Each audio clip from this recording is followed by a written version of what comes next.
but it's right where you are. And self-centeredness is sort of a bastardized version of that. It's trying to say it's right where you are, but the are that you're at is this, yeah? This, and it's a mental idea. That's a whole different kind of centeredness, yeah? The other centeredness is much more diffuse and expansive instead of contracting and focused, yeah? Self-centeredness, obviously, is like a magnifying glass. Yeah. When you magnify your attention on something, you don't realize all the attention is being magnified back on you. So you start living in like one of those funnels where everything pertains to you as a self. So there's this huge thing going on, and yet it all gets sucked to this one point of how it pertains to you as this. It's an insane claustrophobia. Yeah, it's like having the mind as a marathon runner in a closet, just looping in a little 2x2 closet all day. It's going to freaking go crazy. Yeah?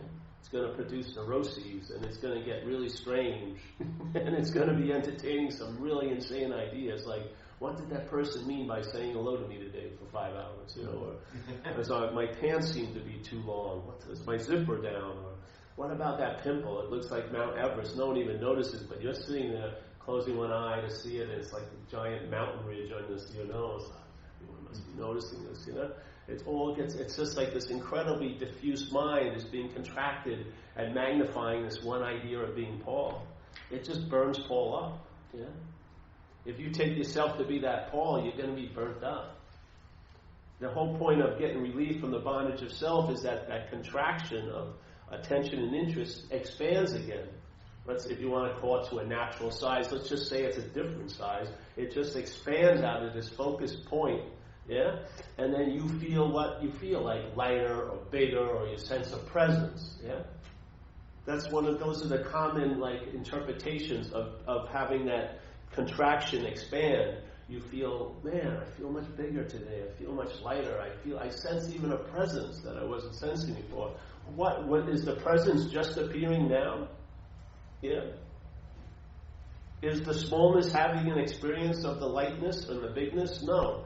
There's a bigness, and then there's an interpretation from the point of view of the smallness. And so the bigness gets claimed by the smallness, and now it's an experience the smallness has, and then the smallness, in a weird way, wraps itself around the bigness. And you neuter it. The freedom is always available at all times. It's right underneath our nose, and yet our nose grows around it and then snorts it up in a sense. It makes it an experience. Yeah? I had this incredible epiphany today, and man, I can't wait to have another epiphany. Well, the whole point was, the epiphany was a very obvious absence of the sense of self. That's what it is, yeah? It's when the sense of self arises and grabs the attention, and then bookends the epiphany with, I was there before the epiphany, I am here now after the epiphany, therefore I'm the one who had the epiphany. Yeah, that's what it does. Yeah, it claims unclaimed territory. It's incredibly outlandish movement of claiming overreaches, it says. It overreaches quite a lot. It says, I'm the one who's conscious. Yeah, I'm the one who's seeing, feeling, tasting, touching, and smelling. And therefore, I can be unconscious, or I can be working on becoming more conscious. But the whole point is, if you just recognize that there's consciousness, it would take you out of that ball game of close and far, connected and disconnected. And then your condition wouldn't be based on your condition. You know, your mental condition, like that song used to say, I'm checking in to see how my condition is in, or something. That's a great song. What kind of condition my condition is in. That's sort of what it's like. The mind just checks its condition and tells itself what kind of condition it's in. Yeah? Well, the point is, consciousness overrides all that. Yeah? Consciousness precedes it. Everything else is an afterthought. The initial contact, and the only contact, is consciousness. Everything else is a mental interpretation. The mind is not having contact with the experience. It's interpreting the experience. The experience is brought to us by conscious contact. Consciousness in contact. Yeah? Consciousness in contact. You know. Consciousness, yes. You are an afterthought that the mental process has tagged on to consciousness. Yeah? The consciousness doesn't even know it's on there. It's like having an ant on an elephant's back. Consciousness has no idea the mental process has done this, and it could care less because it doesn't see the mental process as anything. But when our attention and interest is absorbed in the mental process, then we take ourselves to be that, and we forget that we're conscious. Yeah? And then all hell breaks loose. Yeah? Then time springs up. Because for you to override consciousness, there's got to be a strong sense of self, and you can only have a strong sense of self by remembering it. Yeah? You don't get a strong sense of self of being here now. It's not producing a sense of self, is it? This moment, this sense of being alive is not producing a sense of self. The mental process produces the sense of self. Yeah? And it can't produce it now, so it produces it while now is happening with a there and then. It remembers itself, and then it remembers itself by thinking about itself in the future. That's what it does. And so it produces like a bogus sense of self, or a bogus sense of being on, or onness, or whatever you want to say. A recognition of awareness, or just onness. It produces a bogus one. It claims that onness, and it calls it you. Yeah?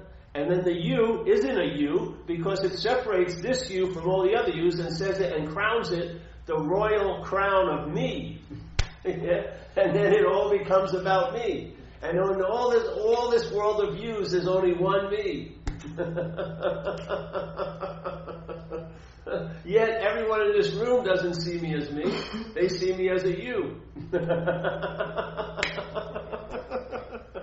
Yet I don't give a shit about that. You can bring 8,000 people here and have them see me as you. I'm still going to proclaim I'm me. 800,000. Hey you! What? Oh, it's me.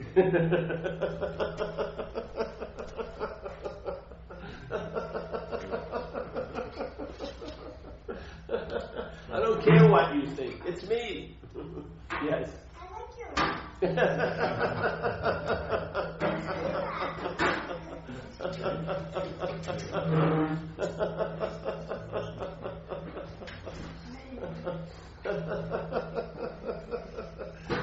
I don't care what you say about me. It's me. All I'm saying about you is you. No, I'm a me. No, you're a you. Who's right? The 8,000 people or me? Me. You don't see it? You don't see how the mind separates itself? Once it separates itself and lives from there, it just riffs on it. It's like giving John Coltrane a theme to riff on called separation. Yes, there you go. Look at your day. That's its riffing right now. You're right in the middle of John Coltrane's solo. I'm never going to be loved, or I was loved, but it will never happen again, or it wasn't the right love, or I really blew the love. It's just riffing. And then mind just runs this stuff, and our attention interest seems to have no ability to stop being glued to it. Why? What's that attraction to all that? It's about you. That's the whole point of the message. If you're not that, your mind will lose interest in it. It's not saying you got to work hard to stop that process. Good luck. It's like trying to stop your nervous system or your digestion system. Yeah? You're not going to stop your thoughts. They're not your thoughts. They're a mental process that's going on, just like your digestive process is going on. That's what it does. Yeah? But the disengagement isn't that it stops, is that the mind loses interest in it. That's where the disengagement lies. The mind loses interest in the thoughts because they're not about me anymore. Yeah? And they're not mine. That's how it works. Once you start losing interest, what's going to stop that from continuing to lose interest? What? Yeah? Once it entertains the possibility, hey, I'm not that, that's like an infinite entertaining. I'm not that. It's not like I'm not that, I'm going to entertain it on Saturday, If I got a couple hours, I'm not that, Get a little bit of space. But then the rest of the week, I'm that. No. Entertaining I'm not that just goes on and on and on and on and on and on and on. Because why? That is constantly being expressed. You see it. You see its construction. It's a never-ending message of I'm not that. So it's not a remembering of what I am. You remember what you are by seeing what you're not, and it's happening all day. It's very difficult to get a memory of what you are to remember. It's impossible, really. But you can get a constant message of what you're not. Just watching you or going and listening to other people, you'll see it, hear it all day. Yeah? And every time you hear it, there's a part of the mind that goes, I'm not that. I'm not that. Bing! Yeah? And that little I'm not that reverberates and just keeps reverberating. Because it's going to be seeming like you're that, you're that, you're that, they're that, they're that, they're that. This is that, that. Yeah? It's constantly going to be betrayed in that color, yeah? And there'll be not a mental denial of it, but a denial of it. You'll realize I'm not that. It's not like you're shutting the door on it or regretting it. You're just recognizing I'm not that, yeah? And after a while, there's no acknowledgement that there's any you recognizing it. There's just a recognition of I'm not that. That's the freedom from the bondage of self, yeah? So when the thoughts arise, they're not held as yours, and they're not about you. They don't have their incredible trance-like effect anymore. Yeah? Because you realize once you get freed from it, from the solution, that's how you learn about the problem. From the solution, you realize the thoughts have no power in and of themselves. It's the Maya of the thought that does it. Yeah? Because most of us are having the same thoughts. They're all wrapped in a language called English. Yeah? And we're all having the same thoughts, but they're having varying degrees and effects on the person that seems to be having them. So obviously it can't be the thought, because the thought would have the same quality, yeah? If the thought was what was affecting you, then that thought would affect everybody, yeah? Wouldn't it? So it's not the thought that has the quality or the influence or the power to affect. It's the mind. It's the thinker of the thought, yeah? And the thinker is the oldest thought of all. So if you question that, hey, I'm not saying, don't make it like an affirmation. I'm not the thinker, I'm not the thinker. That's just the other side of I'm the thinker. It's just questioning him, am I the thinker? Yeah? Just see. If I'm not that, you'll find out what it's like not to be the thinker. You'll be able to travel lighter through the thought system.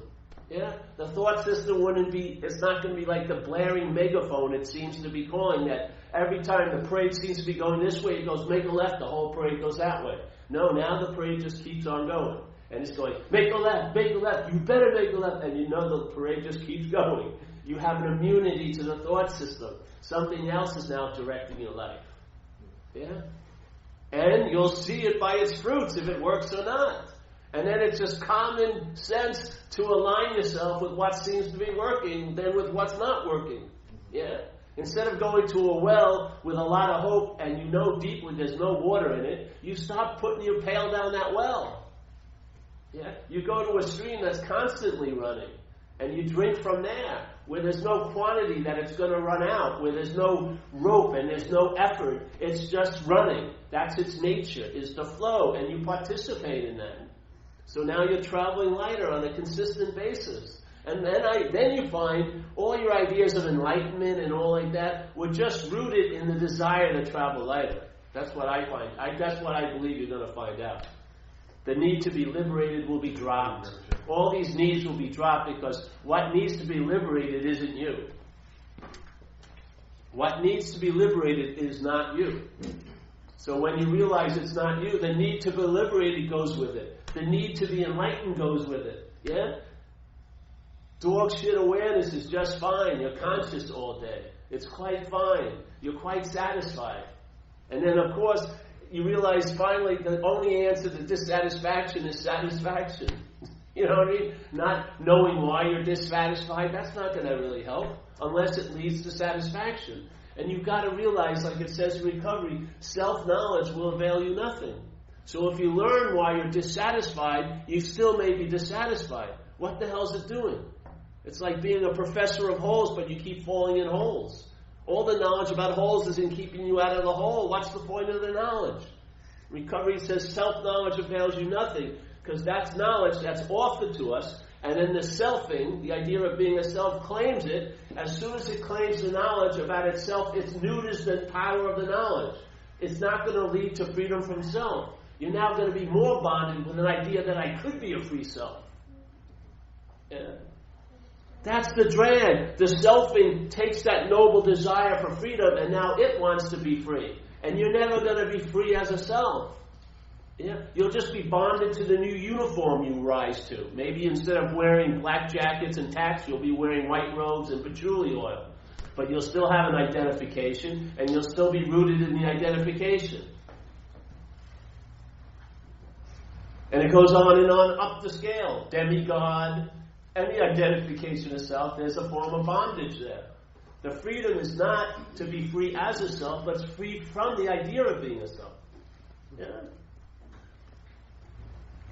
And the idea of being a self is constantly being blown up and re-engaged with and reinforced all day. It's not like you were ever bonded to self. It wasn't like, 1983 was the day I was bonded to self. I was enslaved to self, and I had a 25-year sentence, and I've been trudging through the slavery of self since then. And I'm hoping I can get a probation or parole like 2015, which always gets put off. 2000. When I go to that retreat, when I do this, when I do that. No, it's an activity. In a sense, you're either dying as a self right now, or you're dying to the self. It's as simple as that. If you're dying as a self, your interest and intention is engaged with the idea of being a self through the thought system. Right? When you're dying as the self, you have immunity to the thought system. You don't know what you are, you don't know what's really going on, and you don't really care. Yeah? You know you're flexible enough to meet whatever shows up because you've been flexible enough to meet whatever shows up.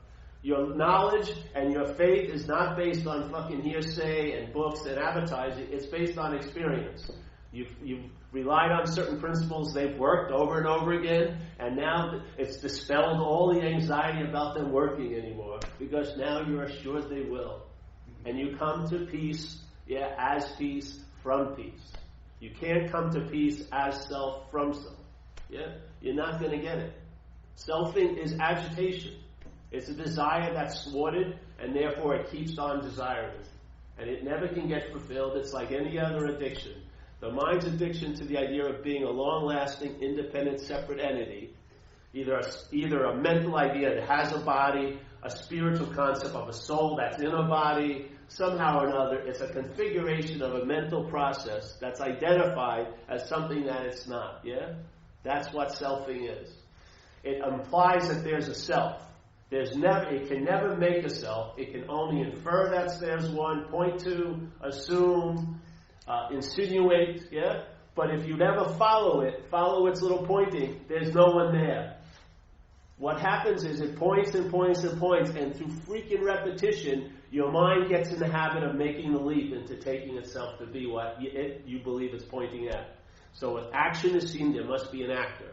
Yeah? Thinking, there must be a thinker. Feelings, there must be a feeler. That's the mental process called selfing. That's the product of it. What would happen if you saw the process and didn't buy the product? That would be very enlightening. You would see it. You would see how the selfing's made up. That it can't be here, so it can only be remembered to be there and will be there. It can only be remembered in the past and worried about in the future, which is another form of remembering. That's all it is. And then you have a sense that it's here now. It's like, I was there, I will be there, therefore I am here now. That's all it does. It's a fucking simple little logic, and it's like a groove in a record, it can't get out of it. And you cannot move the groove. You cannot move the needle. Self cannot get out of self. Because self is a product of a mental process that can never transcend the process that's making it. It can't. It doesn't exist. Yeah? It can only appear to exist. The highest level it can reach is appearance. It cannot pass that point and become. Yeah? It's not complete, and it will never be complete. That's agitation. So it's desiring to become, and then it really tricks you by believing that you are something and you're trying to not become that. Yeah? It's incredible. It has a desire that it wants to be something, but then it assumes it is something like a loser, let's say, and it wants not to be a loser. So it's trying to unbecome and become all day, like a slinky. Yeah?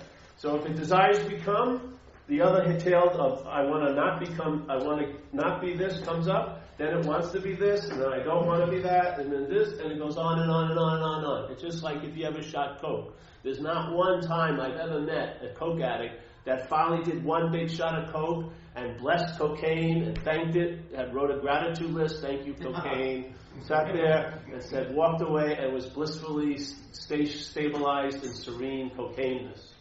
No, it goes on and on and on and on and on, and it actually gets more empty the more and more you do. That's exactly what selfing's like. The more and more selfing goes, the emptier and emptier your life seems to feel. Yeah? The more and more you're driven to try to fill it up from outside. Yeah? And has it ever worked? Therefore, how can you make a leap that it's going to work? It's all based on fucking faith. And we're just trying to shift the faith of mind and put it into a reliable vehicle instead of a failed vehicle. Because if you keep believing the thought system, you're going to keep getting the same results that the thought system has gotten before. Yeah? It's going to produce tons of anxiety with the hope that one day it's going to be great. Yeah? That's what it does. Right now you're going to be in anxiety, but you're going to, well, I'll withstand this because I know I'm working towards a great moment of incredible relaxation. Yeah? It's insane. It's like you're giving up today for this mythical tomorrow. And when you arrive there, it's not there. It's here. And so you want to get out of here. You know, move to another mythical there. You get to the mythical there, it becomes a here immediately. And then the insanity and addiction keeps going. And there's no end to it. There'll be an end to it. The body's going to stop. And there is an end to it. Selfing is finite. And if you've ever let it run its course and had the seeding of it, it ends, and then there's a huge sense of pause, yeah? Or the presence. And I feel you really get a sense of what you truly are then, yeah? You see your original face, like Zen says. The selfing is noticed. It's not like a lot of people, this is what happens. They come to these talks and they go, all right, they call me up and they go, oh, I've been selfing all week, yeah? That's not it. Here's the selfing. The selfing infers that there's someone that it's happening to. That's already popped up. That's the product of selfing. So the selfing seems to have worked it with them. They now believe they're doing it, which is not the message. Or they take the other view of, the selfing's driving me crazy, which is also the product of selfing. Yeah? The one who's doing it and the one who's being done to is the product of the selfing. I'm saying there is no noun. So that's selfing still. And every time it wants to pop up someone that it's happening to or doing it, if you can see through it, it drops, and then sooner or later it's going to stop. Because it doesn't have an infinite amount of breath. It can't run its fucking race. It hopes to fool you very quickly. It's like a marathon. It's like a dash runner, yeah? It wants you to get you to believe something and act, and then it starts off this whole train of circumstances. Without that engagement, it peters out pretty fast, and then you see it for what it is. I'm not that, yeah? The mind doesn't make the leap. Doesn't make the leap to take this conceptual idea of itself to be itself. It takes the seeing of that to be itself, which is, I'm not that. Yeah? It's just pointing. Yeah? There's no one that it's pointing to. Yeah? It could be pointing just like this. It doesn't matter. It's just going crazy. I'm the one who gives it direction, goes, I'm here. Yes. I'm the one. I have been a loser. I am truly never going to be loved. I know it. Yes. This is what stabilizes it. It's not this. This is just going like a live wire, waiting for some connection. As soon as the mind goes, and then you get electrocuted by it. But it's just trying to throw these wild things out. You're a loser, or you'll never be loved. Oh!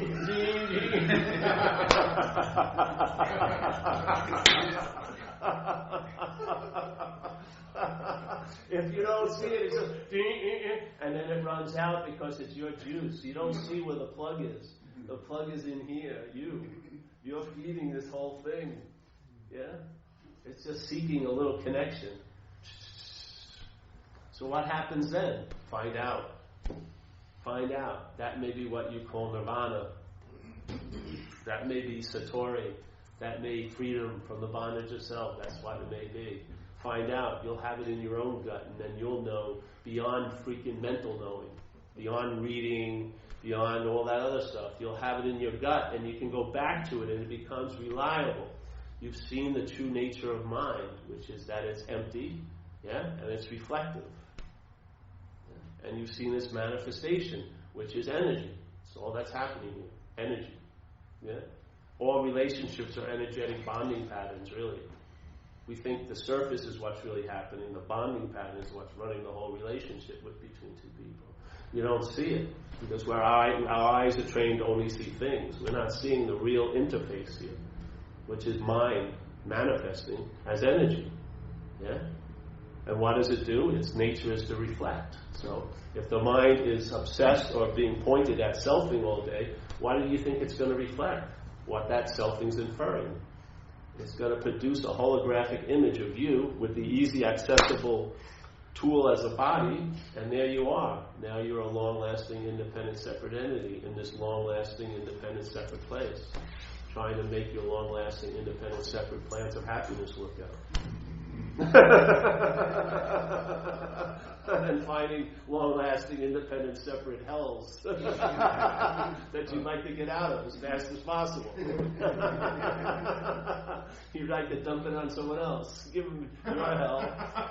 Let's get together. I'll change my hell with your hell. Come on. I got a lot of hell to give you, honey. I'll call it love, but you're going to get hell. I'll take a little of yours, you're going to get a lot of mine. That's the plan. Because, sense of entitlement. I'm special here. You're so unique, bro. You're so unique, it's killing you.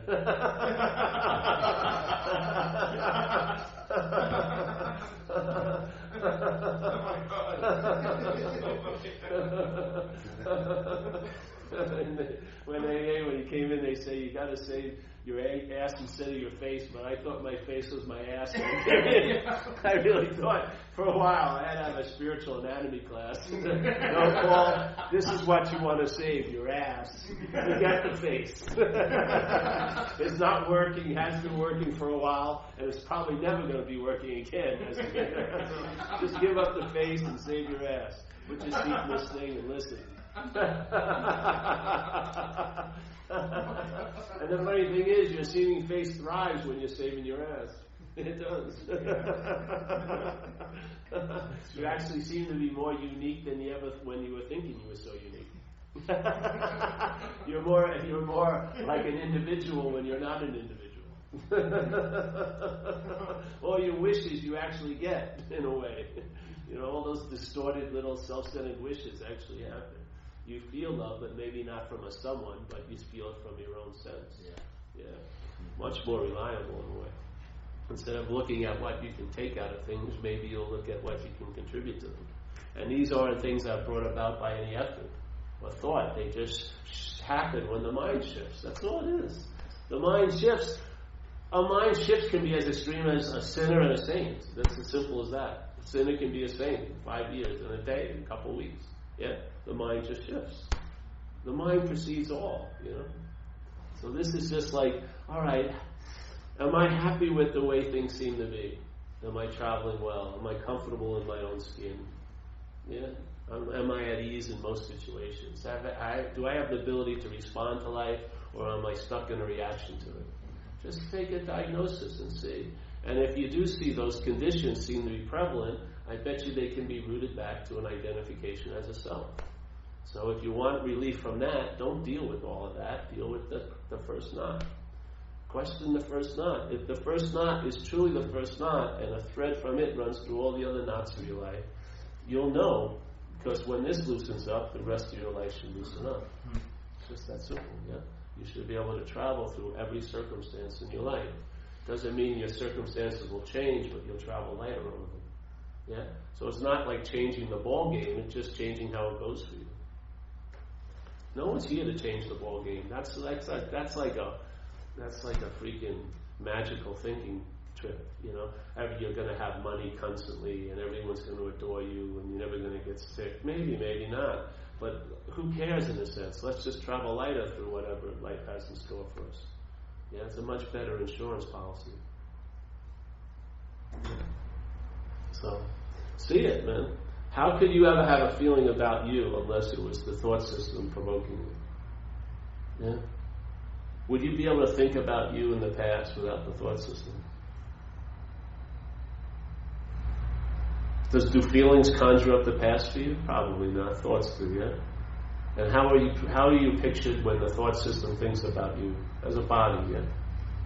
So the thought system sees you as a body. It sees the past and future more important than now. Yeah? It uses the only thing there is, which is now, to dwell on the past and the future. To do what? To reinforce the sense of being a self. That's its main agenda with it. Yeah? Do you think it's trying to set things straight in your life? Has it worked out? Going over what you used to do?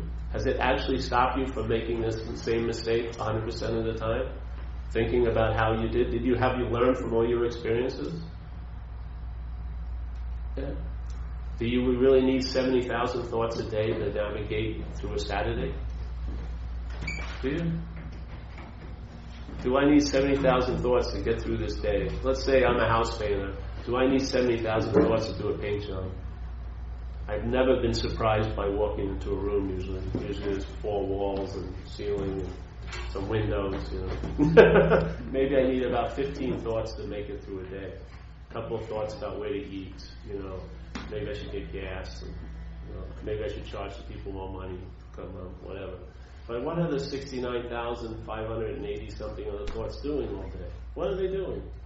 Yeah? If this is supposed to be everything in nature is so practical, that seems like it's really impractical. That you have like 60,000 extraneous psychological thoughts about how you are, how you're going to be, how you were. I mean, it would seem to impede your growth here. It doesn't seem to be bringing us happiness, joyousness, and freedom, does it? I don't think it's bringing us much security when you have time is so dominant, where you're so anxious about the future. How can you actually enjoy security now? If you're secure now, if you got this ever impending looming future of you, yeah? How can you enjoy peace of mind if you have a tomorrow? How can you enjoy peace of mind today? You won't be enjoying it. It'll be like a rat eating the cheese while the light's on, you know, trying to get as fast as it can because it's got to run underneath the refrigerator. It's always going to that impending feeling of it's not going to be here tomorrow. Yeah? It's going to be a dominant thing. How can you enjoy peace of mind then? What would happen if you were seeking peace of mind and it finally showed up? Wouldn't you try to grab it? And in the grabbing of it, wouldn't it not be there? And what would be motivating you to grab it? The fear that it wasn't going to be there tomorrow? And what would give that so much importance? The value of the thought system that you're relying on. Yeah? That tomorrow overrides now. What would happen if you had confidence that peace is always available and then peace was here today, right now? You'd be relaxing and enjoying it. Yeah? There wouldn't be a grasping for it. There wouldn't be a claiming of it. There wouldn't be trying to own it. There wouldn't be any method of trying to keep it here.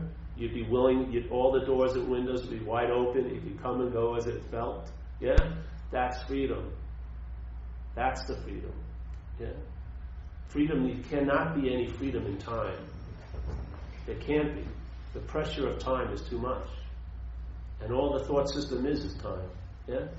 Everything that happens here is bookended with it did happen once, and I'm afraid it will happen again. How can you call that here? How can you call what we're calling here? It's a mental here, full of there and then. You can't go into this mental here and pick out the there's and thens. These thoughts of the past and the future out. If you pick it out, what will be there is what's really so truly there, and you won't even call it here. You'll be scared shit of it. Because it will be empty and silent and freaking vast. And it will look, if you look this way, there's no end to it. If you look this way, there's no end to it. Yeah. So there's a mental here where most addicts want to get out of. That's what you're trying to get out of, is the mental here. It's been all constructed by a mind, a conditional mind that's gone a little astray. It's addicted to certain things. It's addicted to its idea of self. So its mental here becomes a hell. Unfortunately, we make the mistake to think it's here. And the here is where the solution is. The real here, right now, is the solution to the mental here. But the mental here makes sure you never go there. It never wants you to be here. The last thing it wants you to do is be here. It's trying to get you out. Do anything to get out of your skin right now. Do anything to forget what's happening. Do anything not to be here. And that's why, because the solution is really right here. Its whole stress its whole energy is to get out of your skin, when actually if you really drop into your skin, you'd realize it's not your skin. And there would be the solution. Yeah. But as long as there's a sense of being Paul, from the mental point of view, it's always going to have to be worked on. It's always going to find fault. Yeah? It's always going to be an urban renewal project, never ending. Never ending budget, always constantly being absorbed in yourself. Going over every little fucking thing, or trying not to go over every little fucking thing, which is still going over every little fucking thing. Yeah. This is a freedom from all that. A freedom. A paring down, and it's very economical. It's very, very...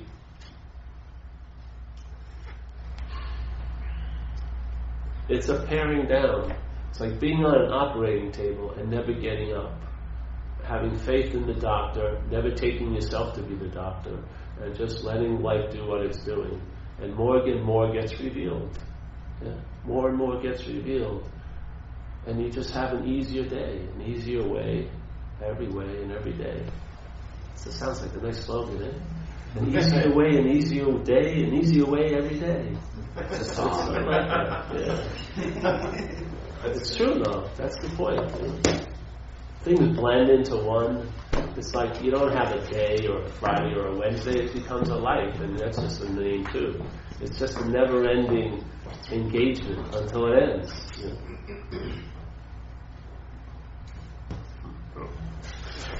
Yeah. So if you're addicted to anything and it's driving you crazy, the you that's being driven crazy is the original addiction.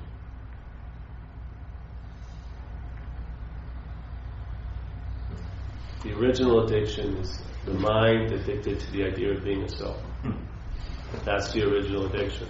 All other addictions spawn out of that, trying to get relief from that. You can never get relief from that because it can never be completed. You'll never be a self. You cannot find completion. There's never going to be a crescendo. There's never going to be a climax with a lull. It's always going to be an agitation, unbecoming and becoming, unbecoming and becoming. Yes? What we are is complete in and of itself. It's not of a thing, so it didn't start, it's not growing, and it's not going to end and pass away. It's not in a process to find fulfillment. It already is complete. It's whole in and of itself. You could call it being. Yeah? It's not becoming, it's not wasing, it's not willing. It's not doing and having to become, it's being and expressing through doing and having. Yeah? That being is complete, therefore it is not of time, because it doesn't need any time to come to completion. Yeah? It's not any kind of process, so it overrides all of time. It overrides all achieving and acquiring and losing and forgetting and remembering. It's not of this place. And it's the only reliable thing, because it's of no thingness in this place. It's the only place that truly rests your head. Yeah? It's totally reliable. It'll be right there at all times until you die, and then when you die, it won't matter anyway. But while you're here, it will always be available, always to be relied upon, and never, never failing. Because it has no intention to succeed. It's just what it is. Yeah? And it just is the great leavening agent for this place. Yeah? All the highs and lows, it just travels through. All the ebbs and, risings, it travels through. It's just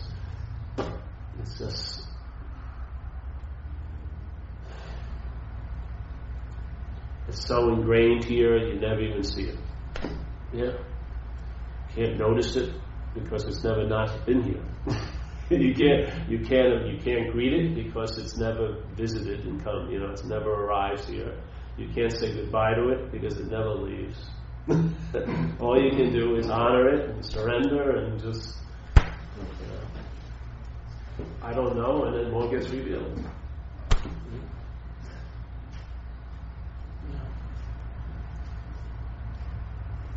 You get all this gets revealed, and then you get you get an intimation of what it is. You can never get a sense of what it is really.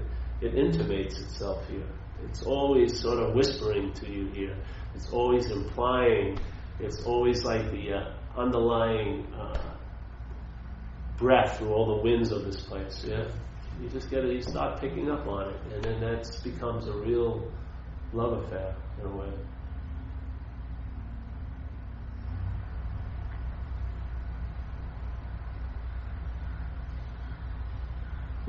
Yeah. So, yeah. So first thing for Fred, you left, but first point of relief is just to start looking at the thought system and maybe question the mind of the thought system. Because the mind isn't seen, it's just a sense of how we hold the thoughts. Question that, yeah. If you can see that, just entertain. And alcoholic meetings are the perfect, really good meetings to go to, because you'll hear your thoughts and your feelings and your reactions to life shared quite a lot from a lot of different people. And you have to, it really smacks you in the face, because how could these people have my thoughts, you know? And most of us have a sense of terminal uniqueness to one degree or another, but it's always there. That's what separation is based on. Yeah? Terminal uniqueness.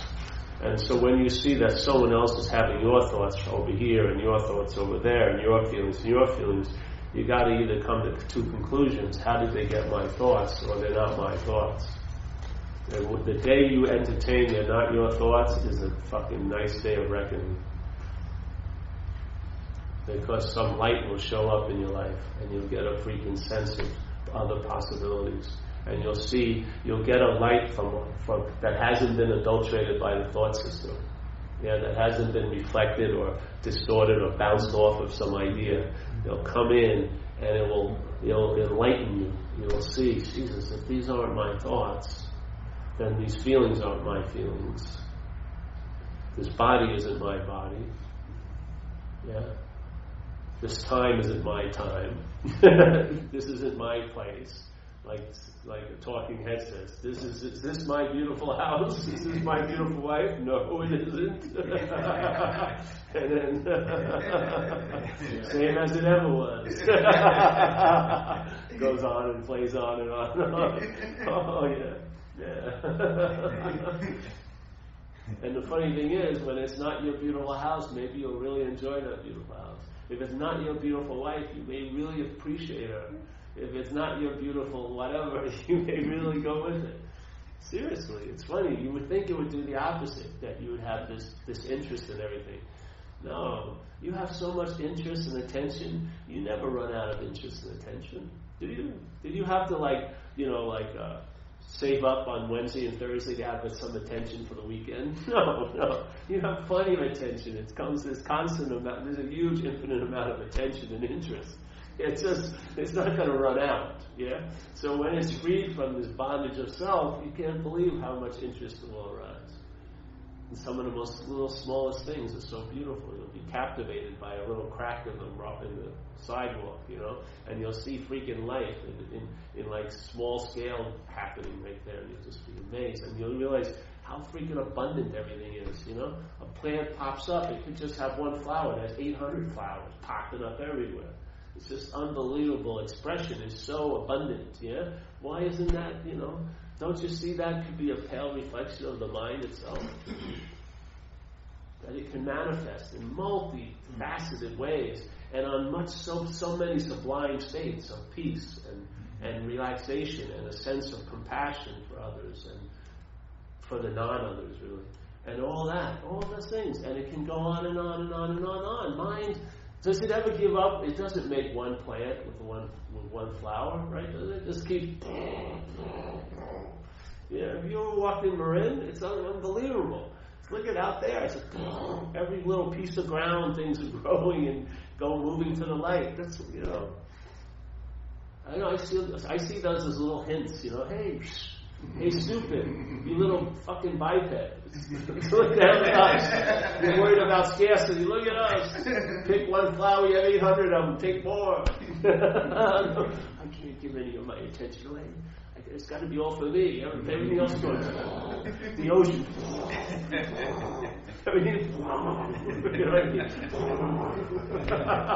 It means just blowing up in front of you. Take.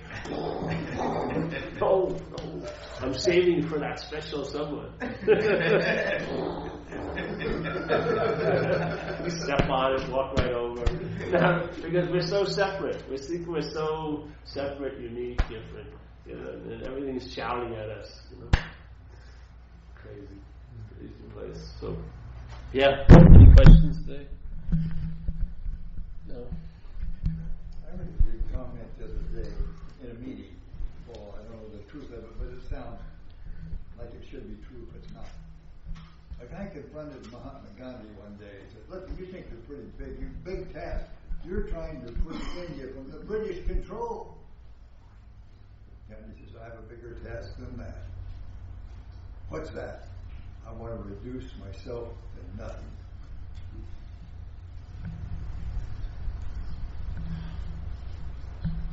Good luck.